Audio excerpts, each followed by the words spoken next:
Kerala university രജിസ്ട്രാർക്കെതിരായ VC. Mohanan കുന്നുമ്മലിന്റെ നടപടിക്കെതിരെ അതിരൂക്ഷ വിമർശനവുമായി നേതാക്കൾ. രജിസ്ട്രാർക്കെതിരായ നടപടി ജനാധിപത്യ വിരുദ്ധമെന്ന് ഉന്നത വിദ്യാഭ്യാസ മന്ത്രി ഡോക്ടർ ആർ ബിന്ദു പറഞ്ഞു. രജിസ്ട്രാറെ സസ്പെൻഡ് ചെയ്യുന്ന നടപടി ജനാധിപത്യ സമൂഹത്തിൽ സാധാരണയുണ്ടാകാത്ത കാര്യമാണെന്ന് CPIM സംസ്ഥാന സെക്രട്ടറി എം.വി. ഗോവിന്ദൻ മാസ്റ്ററും പറഞ്ഞു. രജിസ്ട്രാറെ സസ്പെൻഡ് ചെയ്ത നടപടി ജനാധിപത്യ വിരുദ്ധമാണെന്നും വൈസ് ചാൻസലർ അധികാര ദുർവിനിയോഗം ചെയ്തുവെന്നും ഉന്നത വിദ്യാഭ്യാസ മന്ത്രി ഡോക്ടർ ആർ ബിന്ദു വിമർശിച്ചു.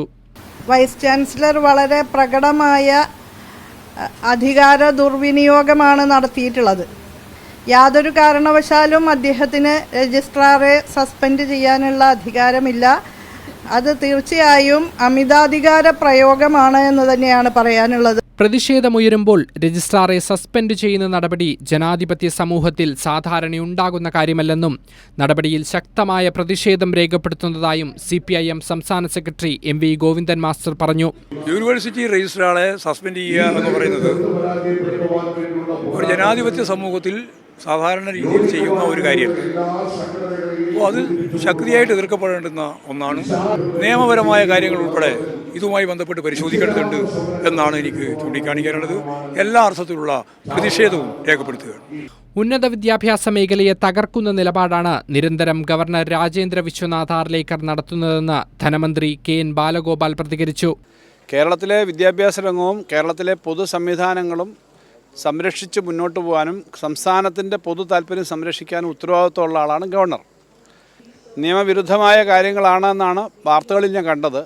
ഈ യൂണിവേഴ്സിറ്റി നിയമവും ആക്ടും സ്റ്റാറ്റ്യൂട്ടും ഒക്കെ ഉപയോഗിച്ച് അതനുസരിച്ച് ചെയ്യേണ്ട കാര്യങ്ങൾക്ക് വിരുദ്ധമായി ഇങ്ങനൊരു നിലപാടെടുത്തതിനെപ്പറ്റി ശക്തമായ പ്രതിഷേധം വരുന്നുണ്ട്. നിയമപരമായ പ്രശ്നങ്ങളുണ്ടെന്ന് പറയുന്നു. എന്തായാലും അത് വളരെ ഗൗരവത്തിൽ ഗവൺമെൻറ് പരിശോധിക്കും. നിയമങ്ങളുടെ നഗ്നമായ ലംഘനമാണ് നടന്നിരിക്കുന്നതെന്നും രജിസ്ട്രാറെ സസ്പെൻഡ് ചെയ്യാനുള്ള യാതൊരു നിയമവും യൂണിവേഴ്സിറ്റി നിയമത്തിൽ പറഞ്ഞിട്ടില്ലെന്നും വി. ജോയ് MLA പറഞ്ഞു. സസ്പെൻഡ് ചെയ്ത നടപടി ന്യായീകരിക്കാനാകാത്തതാണെന്ന് DYFI സംസ്ഥാന സെക്രട്ടറി VK സനോജ് പ്രതികരിച്ചു. കേരള സർവകലാശാലയുടെ രജിസ്ട്രാറായിട്ടുള്ള അനിൽകുമാറിനെ അന്യായമായി സസ്പെൻഡ് ചെയ്തിരിക്കുകയാണ്. യഥാർത്ഥത്തിൽ അനിൽകുമാറിനെ സസ്പെൻഡ് ചെയ്യാനുള്ള അധികാരം ഈ ഗവർണർക്ക് ആരാണ് കൊടുത്തത്? ഇത് ഈ ജനാധിപത്യ കേരളത്തിൽ നടക്കില്ല എന്നാണ് DYFIക്ക് പ്രഖ്യാപിക്കാനുള്ളത്. അവിടെ അതിശക്തമായ സമരത്തിനും പ്രക്ഷോഭത്തിനും ഈ വിഷയത്തിൽ DYFI നേതൃത്വം കൊടുക്കും എന്നാണ് അറിയിക്കാനുള്ളത്. സർവകലാശാല വൈസ് ചാൻസലർക്ക് രജിസ്ട്രാറെ സസ്പെൻഡ് ചെയ്യാനുള്ള അധികാരമില്ലെന്ന് SFI സംസ്ഥാന സെക്രട്ടറി PS സഞ്ജീവ് പറഞ്ഞു. VCക്ക് അങ്ങനെ ഏതെങ്കിലും വിധത്തിൽ പ്രത്യേകമായി രജിസ്ട്രാറെ സസ്പെൻഡ് ചെയ്യാൻ അധികാരമില്ല.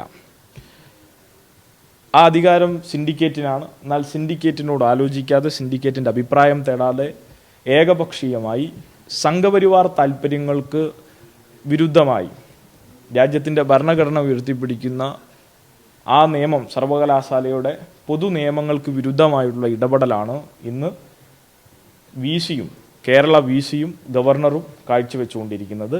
News desk, Kairali news.